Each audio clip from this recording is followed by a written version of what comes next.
Então, tá bom. Então, boa noite, muito bem-vindas. Para variar, a maioria só tem mulheres, né? Eu acho que as mulheres estão à frente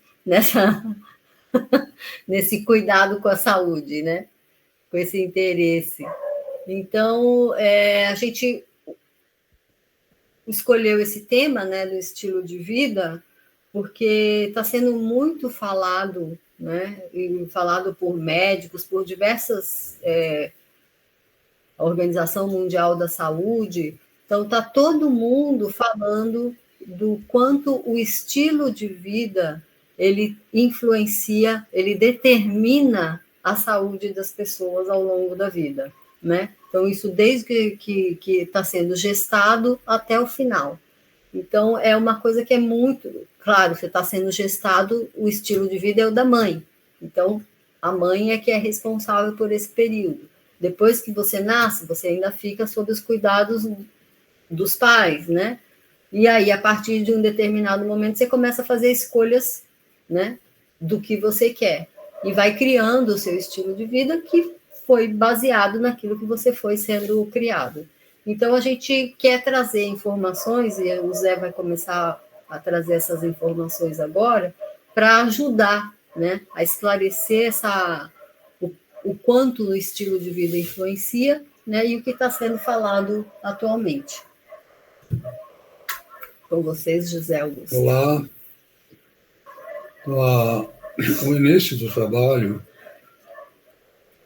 ele vem de 1968, para vocês terem uma ideia. Tá? Foi quando eu comecei a faculdade, e daí para frente eu fui meio que me direcionando para a área de educação, e junto com a área de educação, a área de treinamento. E a partir de 1970 eu voltei toda a minha atenção para treinamento esportivo de alto nível, né? Atividade competitiva, voleibol. E eu deixei essa atividade em 1992. Então, para vocês terem uma ideia, faz a conta, né?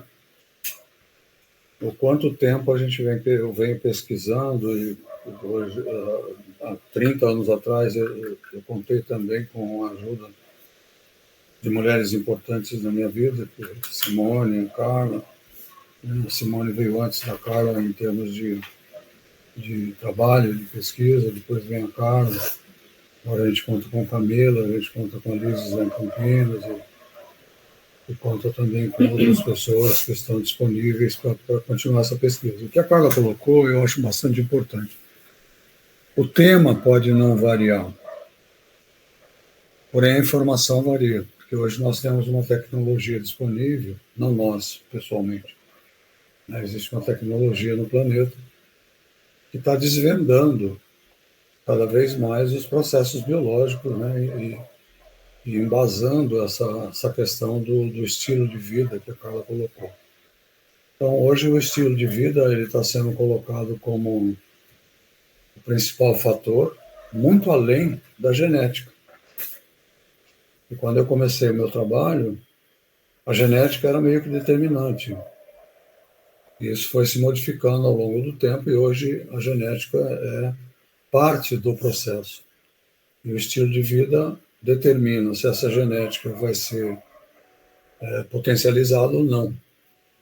Então, partindo dessa ideia de que o estilo de vida é proveniente assim de um processo de aprendizagem, um processo educativo, desde a infância, nós podemos modificar alguns hábitos, nós podemos modificar alguns processos aprendidos, né? E colocar novos processos que favoreçam essa dinâmica de saúde e bem-estar. Então, vejam lá, eu estou querendo aproveitar, estou aproveitando, não querendo aproveitar, toda a minha experiência com a atividade competitiva, em que o objetivo primário é levar as pessoas ao índice máximo de rendimento, para trazer isso para a população. não com o intuito de levá-los à performance, mas com o intuito de levá-los a uma vida saudável, uma vida mais longa, uma vida divertida, uma vida eficiente, autônoma, independente. Vocês têm mais adjetivos para colocar aí.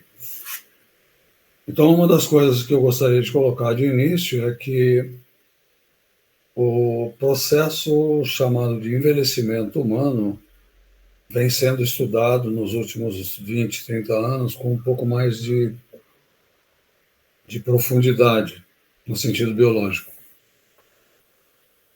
E as pesquisas mostram que não é o processo de envelhecimento que determina a fragilização humana com o passar do tempo, mas sim o estilo de vida. Então isso precisa ficar bem claro, que se não é o envelhecimento o responsável direto, que é um processo biológico, né? O envelhecimento é um processo biológico, nós temos um plano B, que vai além da genética, que vai além do envelhecimento. Qual é esse plano B? Nós estamos estudando com muito cuidado, eu diria assim, com muita atenção, a maneira como as pessoas se movimentam. Um ponto.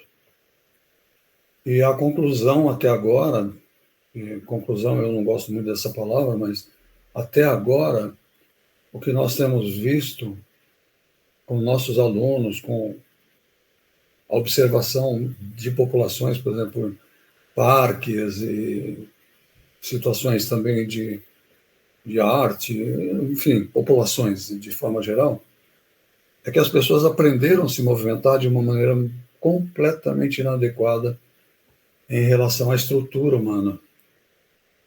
Não foi levado em conta esse aspecto estrutural que a gente chama de corpo, né? A gente de forma geral. Então, o corpo humano, ele apresenta características estruturais que permitem determinados movimentos e que alguns, ou a maioria dos tipos de movimento propostos na sociedade atual, os exercícios principalmente, não atendem a essa qualidade estrutural. E nós estamos vendo que, por exemplo, um aspecto importantíssimo, né, é essa questão da dores articulares, por exemplo, limitações articulares, rigidez.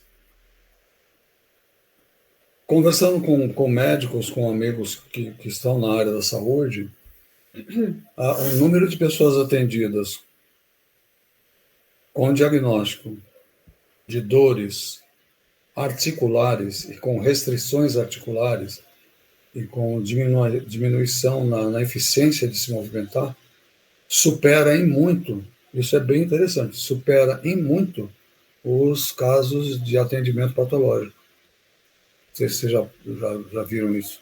Interessantíssimo, né? Mas se você pegar um pronto-socorro, você vai ter muito mais pessoas atendidas se queixando de dores e de restrições articulares, de limitações de movimento, do que propriamente pessoas acometidas por uma patologia ou por alguma doença transmissível ou não transmissível.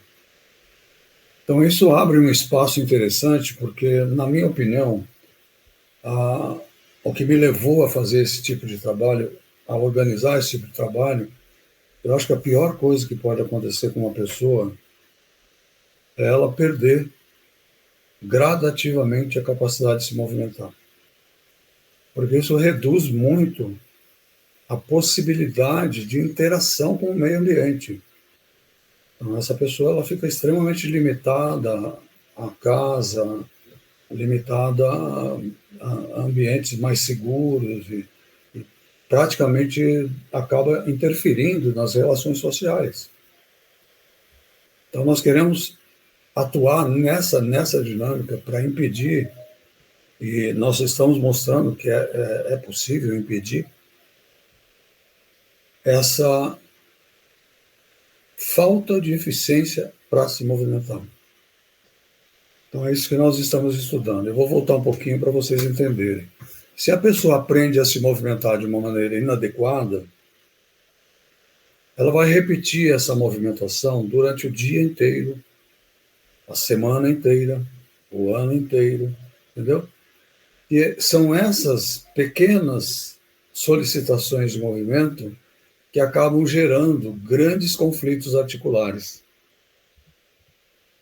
E se vocês reparem, não adianta o cara ir a pessoa ir para uma academia fazer 10 agachamentos, 10 abdominais, 10 flexões de braço ou 10 supinos, entendeu? E ir para casa e continuar se movimentando errado.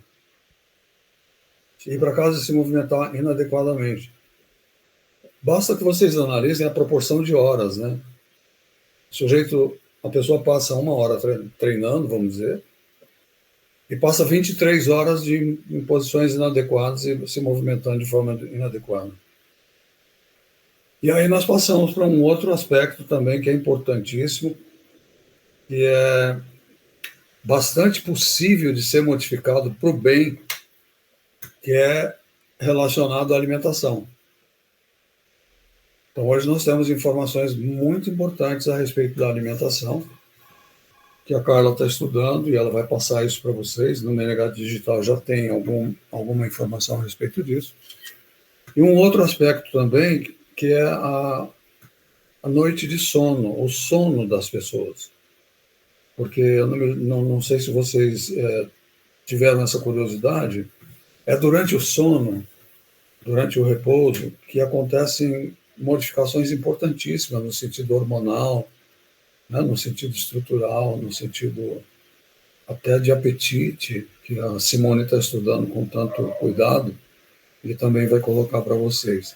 Então, nós conseguimos fazer um agrupamento dos aspectos que estão presentes no estilo de vida e que podem ser melhorados.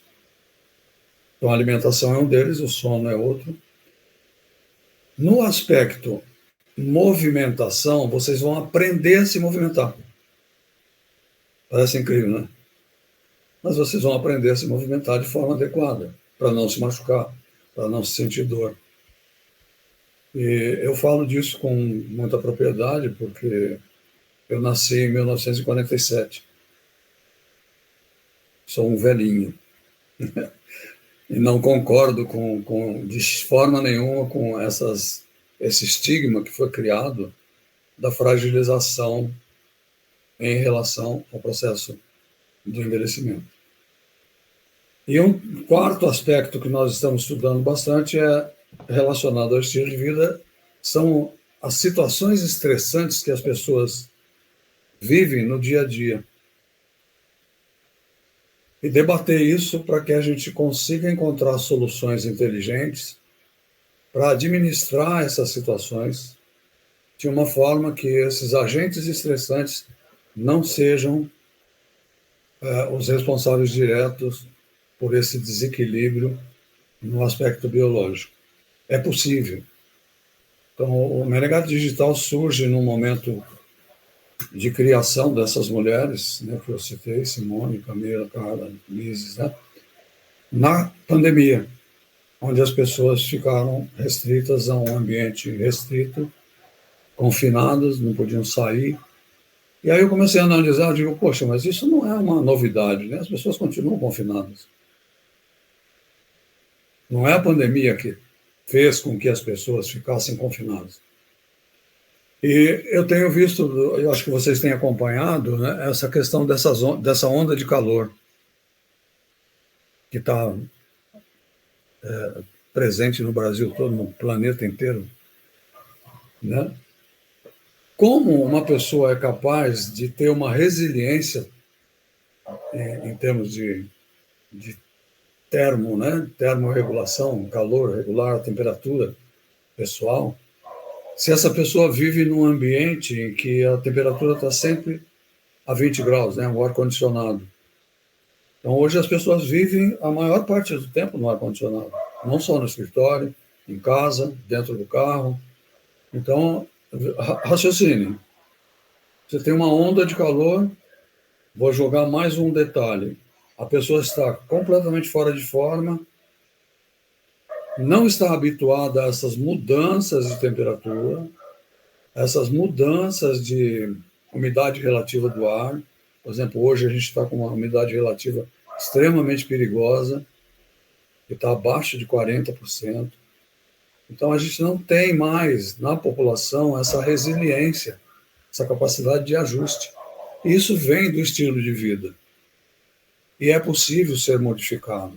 Basta que as pessoas tenham a informação apropriada e se predisponham a experimentar esse plano B, né, que é de manter as pessoas saudáveis, autônomas, independentes, alegres, felizes. Enfim, vocês encontram um adjetivo que a liberdade de movimentação traz. Então, numa síntese, é mais ou menos isso. O estilo de vida, realmente foi mostrado que o estilo de vida é o responsável direto, não é a genética. E, partindo disso, vamos estudar o estilo de vida e ver o que a gente é capaz de modificar dentro do ambiente onde as pessoas existem, onde elas moram. Como a gente pode melhorar, que já existe. E lembrem daquela frase que eu coloquei: não adianta você fazer 10 agachamentos, ir para casa e agachar 100 vezes para alimentar o seu cãozinho, para limpar a sua pia, para trocar de roupa, para colocar o sapato e por aí vai, né? Então, você faz 10 na academia e faz 150, 200 vezes, que é o que uma pessoa faz em termos de abaixar e levantar durante o dia, sair da cadeira, levantar da cadeira, sair da cadeira, entrar na cadeira, enfim, entrar no carro, sair do carro, de uma forma correta, de uma forma adequada, que é a estrutura, o corpo humano. Espero que vocês entendam isso. Então, não é um exercício que vai modificar alguma coisa, mas sim, de forma muito mais fácil, você entender como estruturalmente você é e como você lida com isso durante o dia a dia. Fechou? Camila tem uma pergunta. Zé, eu acho que seria interessante você falar um pouco sobre quando você coloca que não é adequado, não é uma questão de certo e errado, porque eu acredito que quando uma pessoa encara isso que você colocou de adequado ou não adequado como certo e errado, às vezes a pessoa pode robotizar ou mecanizar um movimento. Como é que você pode explicar um pouco mais sobre essa questão da coerência biológica? Então, vamos pegar uma área que é bastante acometida por rigidez e dores, né? Lombar. Existe um jeito certo de estar com a lombar? Sim, existe um jeito certo. Existe um jeito errado? Sim, existe um jeito errado. Só que o jeito certo, ele é dinâmico, porque ele depende do contexto, do ambiente onde a pessoa está se movimentando. Então, a questão é, se existe uma posição, estou pegando agora bem focal, tá?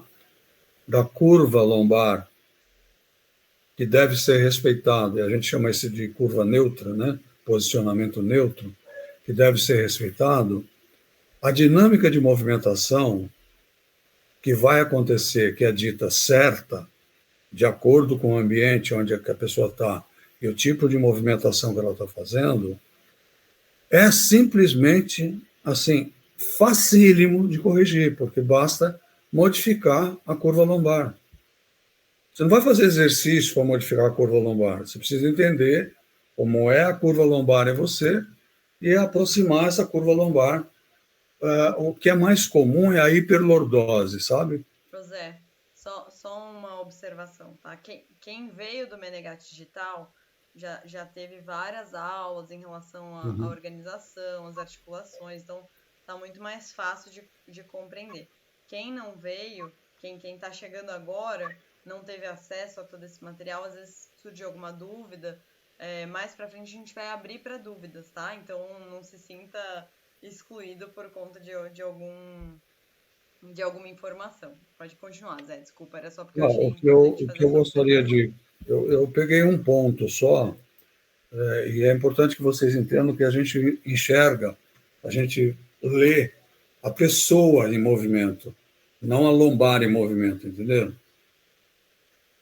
Eu peguei a lombar porque é mais fácil de vocês entenderem, porque é uma região muito acometida por rigidez, por dores, por limitações de movimento. Então, voltando, se a curva lombar ela tem uma determinada curva, né? Isso é variável, porque não é igual em todo mundo, no sentido assim da barriga, né? Vem lá da coluninha, me acompanha o meu dedo, e faz uma curvinha em direção ao umbigo.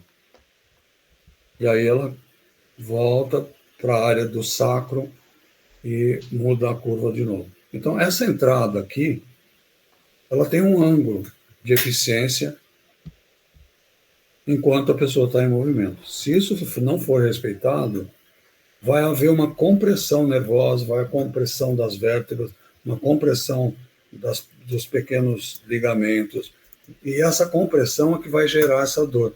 Então, basta mudar essa posição e a dor vai embora. Claro que se essa dor surgiu durante muito tempo de prática inadequada, não é no primeiro dia que vai resolver isso. Porém, a informação correta permite que a pessoa entenda a dinâmica articular daquela área e corrija e se livre da dor. Enquanto estiver em movimento, não é fazer abdominal que vai resolver isso, entenderam? É você saber como você posiciona a lombar. Porque essa maneira, eu estou usando o abdominal também como exemplo focal, tá? Localizado. As pessoas treinam o abdominal como? Acho que isso todo mundo responde, né? Deitado no chão, fazendo flexão. E aí, depois, como eu sou bem velhinho, lá pela década de 90, inventaram que dobrando a perna protegia a lombar. Eu digo, caramba, então eu vou ter que dobrar a perna para ficar de pé, né? Eu vou andar com a perna dobrada para proteger a lombar. É incoerente. Então, você não pode treinar, não pode fazer um exercício para modificar a sua eficiência lombar fazendo flexão e extensão, deitado. Você tem que aprender a fazer isso de pé. Então, o posicionamento da lombar, ela vai acontecer pela harmonia de forças da musculatura abdominal, da lateral e das costas. Isso muda imediatamente, eu gostaria que vocês experimentassem isso. Encosta na parede e empurra a lombar um pouquinho contra a parede. E vê se você consegue manter esse nível de atividade abdominal durante as suas atividades diárias. Até que isso se torne inconsciente e você mantenha a curva lombar numa posição realmente eficiente. Querem experimentar? Vai lá para a parede. Encosta na parede. A curva lombar cabe a tua mão aí atrás, né? Se você enfiar a mãozinha aqui assim, ó, ela cabe lá. Então, suavemente empurra a curva lombar para a parede. Suave. Você não quer grudar na parede, mas aproxima a curva lombar da parede. O que acontece no abdômen? Notaram como o abdômen entra em ação quando você faz isso? E que é diferente de quando você faz abdominal deitado. É diferente de você sugar o umbigo para dentro. É diferente dos conceitos que tem de abdominal no fitness. É simples assim. Corrige a curva e mantenha a curva durante o dia, todo momento que você está de pé. Como a gente tem um público feminino, e não quero dizer que eu não esteja dentro dessa coisa de lavar prato, tá? Todo mundo lava prato. Então, vejam lá, se você está cuidando da louça e você tem a bordinha da pia, observa como a tendência é aproximar a barriga da pia. A maior parte das pessoas faz isso. Aproxima a barriga da pia. Aproximando a barriga da pia, você aumenta a curva lombar. E aí você termina de lavar sua louça e fala, ai, não vou mais lavar a louça porque dói. Não, não é o lavar a louça, é você estar de pé de uma forma inadequada. Não tem que empurrar a barriga para a borda da pia. Esses são exemplos práticos, tá? O que eu quero dizer com isso é que você aprendeu a usar o abdômen de uma forma inadequada. E isso é fácil de corrigir. E não vai corrigir isso com exercício, entendeu? Nota assim, ó, uma pessoa com dor lombar normalmente tem a cabeça à frente, assim, lembra? Põe a cabeça assim. E aí imagina você fazendo o abdominal no chão, em que você vai aumentar essa curva cervical. Porque quando você sobe, você faz isso. Deu para entender? Então você está fazendo um exercício que vai contra o que você quer encontrar, e você quer diminuir, que é a curva lombar, que é a dor lombar. Você está aumentando a dor lombar, não favorecendo. Então, são essas modificações que a gente está fazendo. Então, voltando lá, Camila. Existe certo ou errado?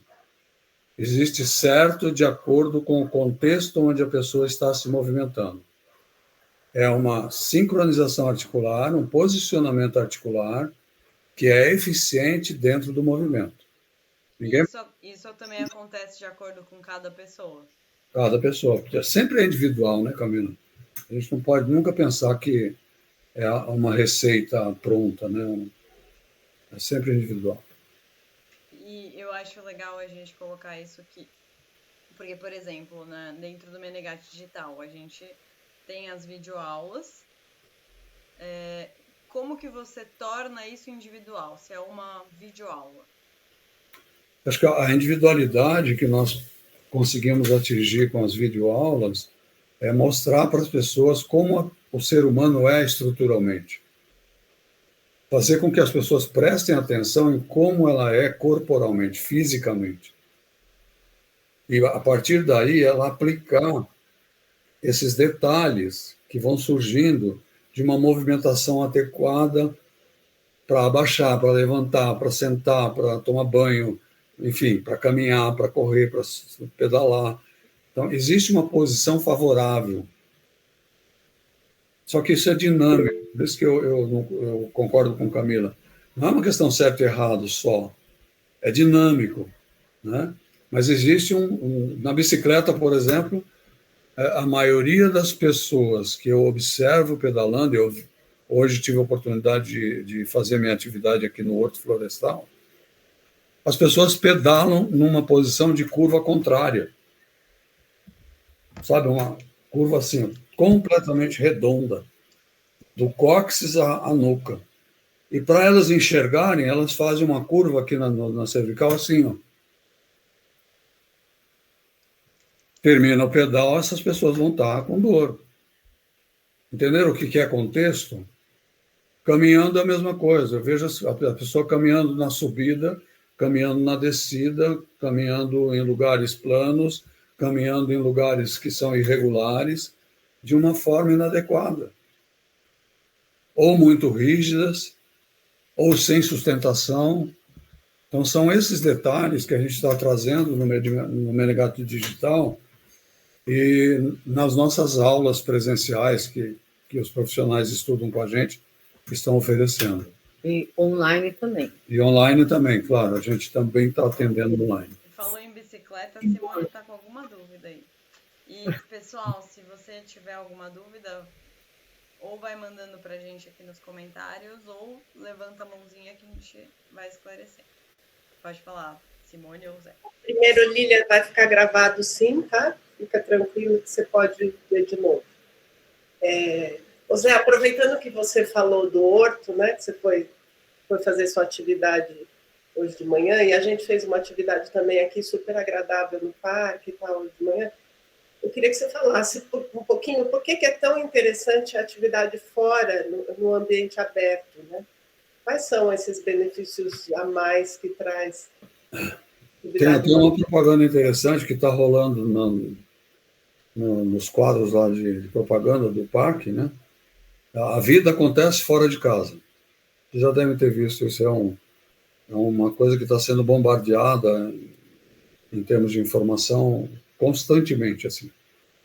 Então, essa questão de sair de casa vem dentro do que eu falei antes. Uma pessoa que vive dentro de um apartamento, fechada, que ela não vê horizonte, essa pessoa, num primeiro momento, vai ter complicação visual. Porque o olho humano, né, isso vocês vão ter, no Menegate Digital tem um livrinho, um e-book que nós publicamos, Olhar ao longo da com uma vida. coleta de informações, né, uma coleta de pesquisas a respeito de como funciona o olho humano. Então, quando a gente foca perto, você tem uma retração, uma contração da pupila. Quando você olha para o horizonte, você tem uma expansão da pupila. Então, essa contração e expansão, ela vai estar constantemente sendo ativada num ambiente externo. E no ambiente interno, ela vai permanecer sempre na posição focada. Porque a distância que você tem de domínio visual durante o dia é de, no máximo, 2 metros, 3 metros. Então, ir para fora é muito importante. Um outro aspecto é a questão por exemplo, os parques tem atualmente, né, com essa onda de calor, a temperatura é melhor, é muito mais agradável na sombra das árvores. Então, você pode estar caminhando à sombra das árvores.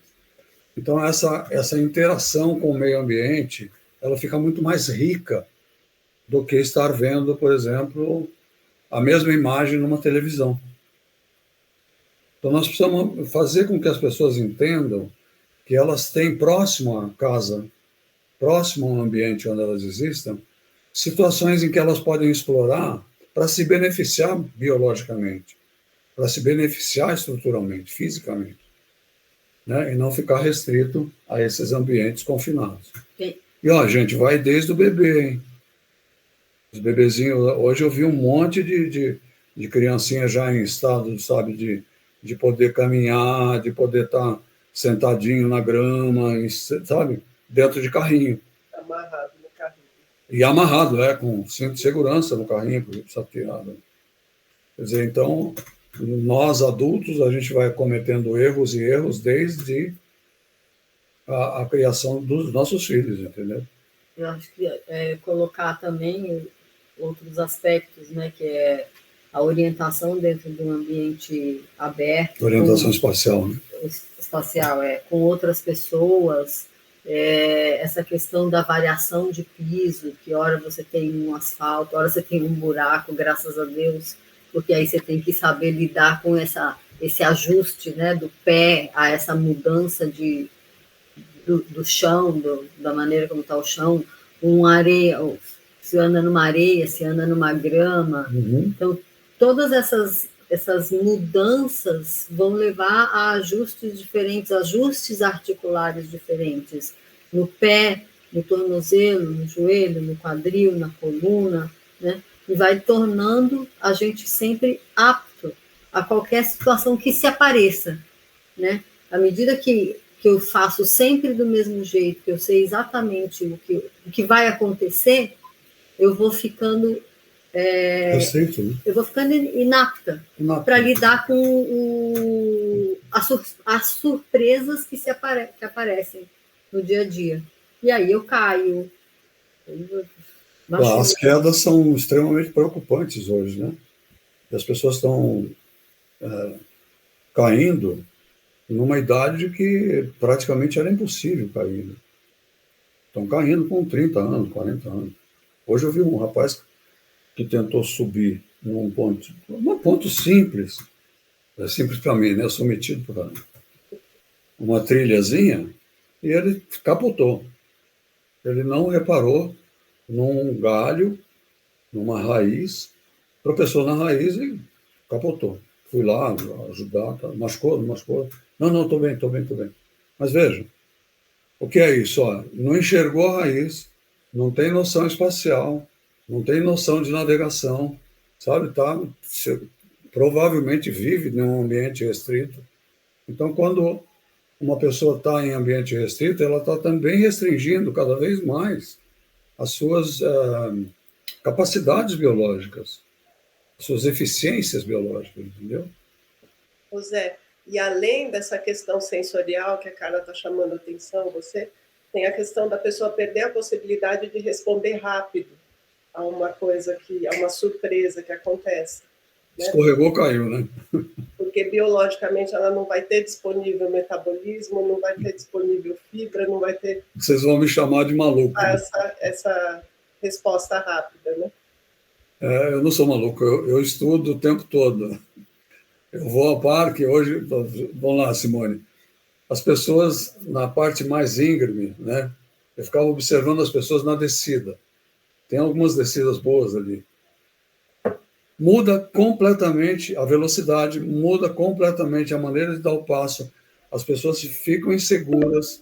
E se tem algum buraco, então fica extremamente lenta a coisa, sabe? E não tem onde segurar, mas elas vão brecando, tentando se segurar numa descida que uma criança desce correndo, entendeu? Então, eu queria fazer uma ponte.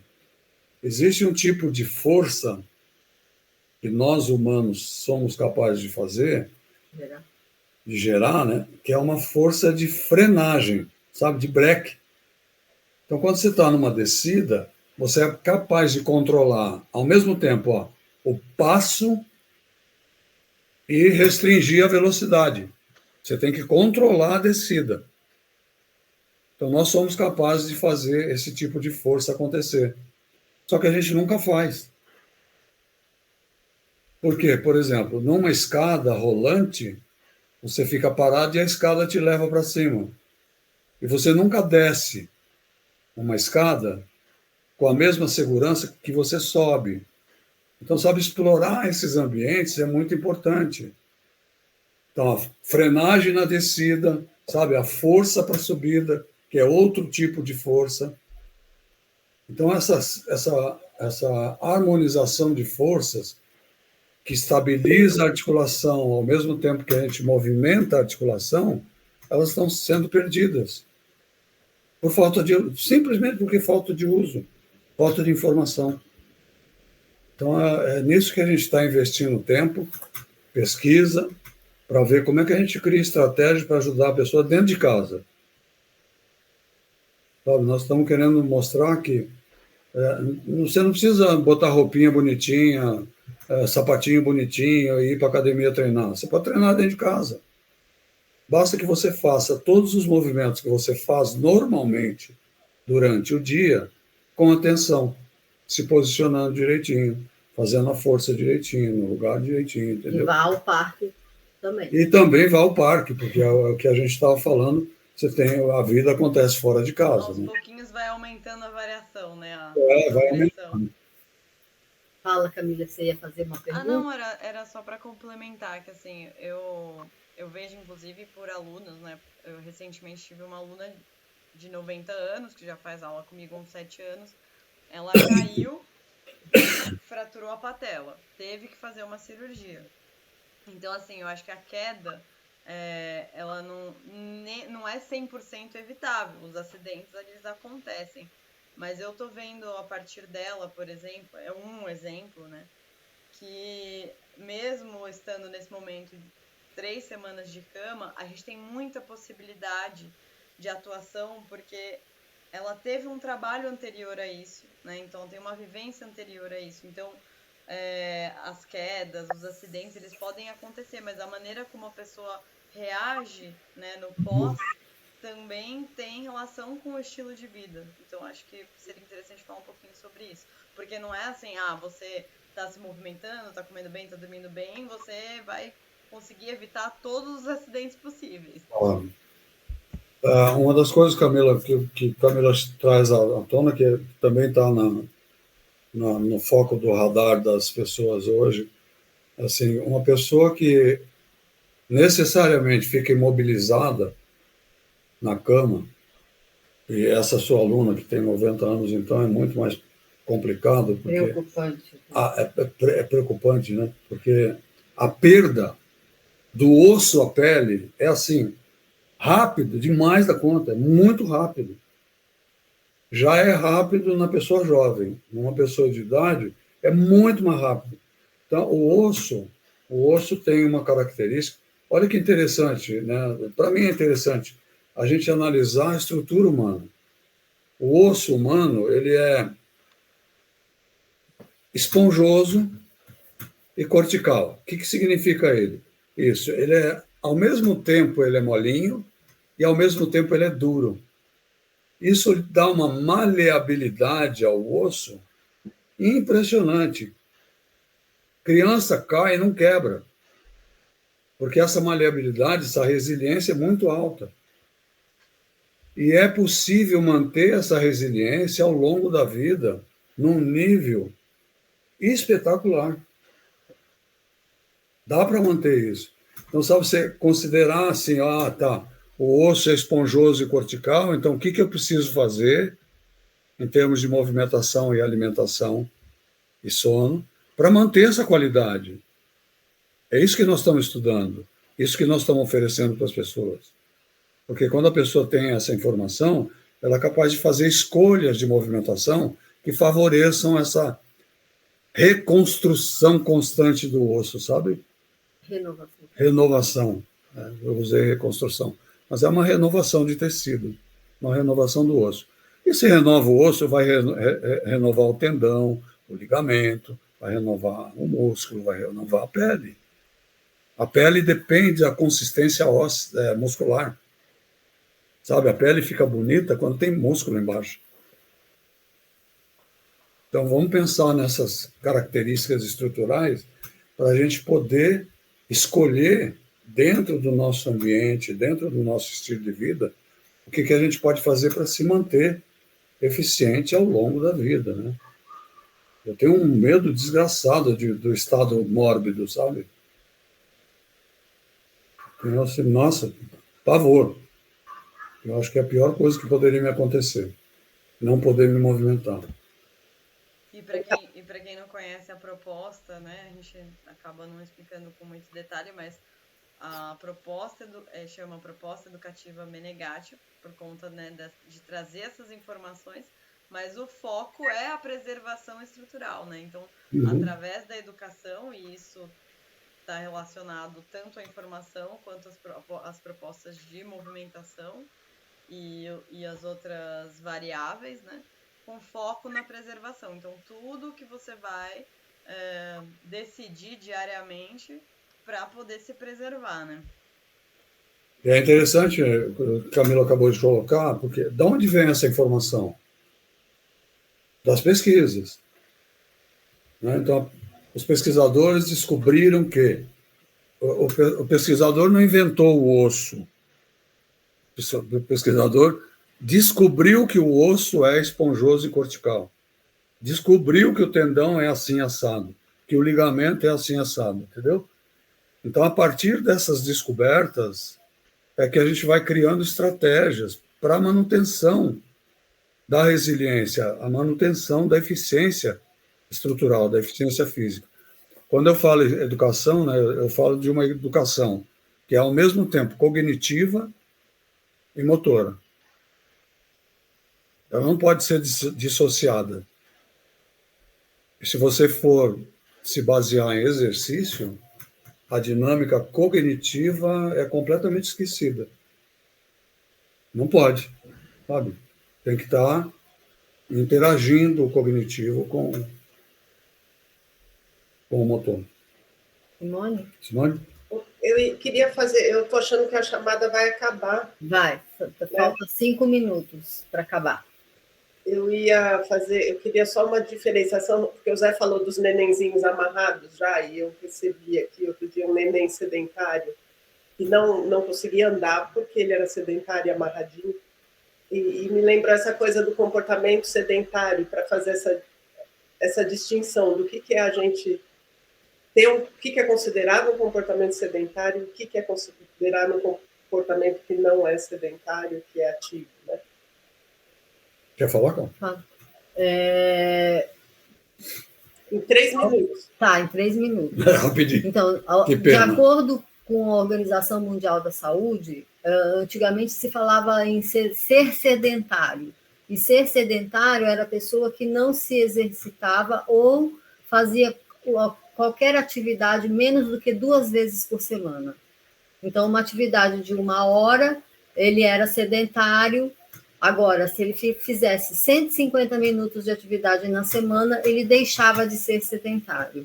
E o que está sendo visto agora, que o Zé até comentou no início, é que a pessoa que faz 1 hora de atividade todos os dias, né, com qualquer intensidade que seja, e passa todas as outras horas sentadas, a maior parte do tempo sentado ou parada numa mesma posição, ela tem um comportamento sedentário.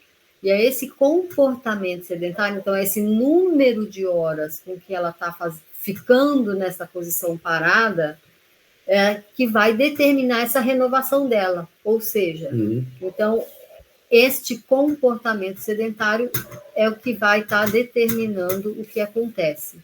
Então, por isso que o Zé falou agora, você não precisa de uma roupinha para ir para a academia, porque você vai lá na academia e 1 hora e volta para casa e fica parado. Faz tudo errado. Não adianta nada. Agora, você pode usar cada uma das atividades que você faz, né, dentro de casa, como uma atividade que vai te manter ativo e não parado. Então, se você precisa trabalhar no computador o tempo todo, você pode 1 hora estar com o computador de pé, 1 hora você pode estar sentado, outra hora você pode estar sentado na bola. Você pode ficar variando as posições para que você varie o tempo todo a atividade. Porque um pouco, pra vocês terem ideia, isso eu achei muito interessante, eles até falam que aquelas pessoas que têm a mania de ficar com a perna balançando, sabe, perna irrequieta, que você vê que você dá uma agonia de você ver, aquela pessoa é melhor do que aquela que fica parada sem mover absolutamente nada.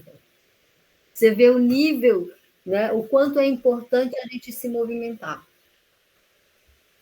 Por isso, não vai dar mais tempo. Ô, Agnes, manda para nós aí a gente responde, tá bom? Falamos demais, não deixamos vocês falar. Pessoal, então, muito obrigada pela presença de vocês. Desculpa, a gente sempre acha que 1 hora vai dar, mas 1 hora acaba sendo pouco, porque quando começa a esquentar, já está na hora de acabar, né? Então, para vocês que estão chegando agora e quiserem participar do Menegate Digital, tá? As informações estão no nosso Instagram. Eu acho que algumas de vocês receberam por WhatsApp a informação da live de hoje. Então, se quiser, manda para nós também pelo WhatsApp, se tem interesse, o que gostaria de saber. Pode ser Instagram também, como conseguir. Tá bom? E muito obrigada pela presença de vocês e até a próxima, na terceira quarta-feira do mês. Quem já participou das turmas do Menegate Digital, a gente vai, essa semana, enviar as informações para quem quiser continuar participando, para quem já concluiu, né, o período de Menegate Digital. E Camila, Simone e Carla, vamos fazer uma só assim, respondendo perguntas. Sim, manda para a gente pode fazer um quadro lá no Instagram só das respostas. Isso. Fechou. Então tá bom, gente. Muito obrigada, pessoal. Sim, muito abraçado. Muito bom. Valeu.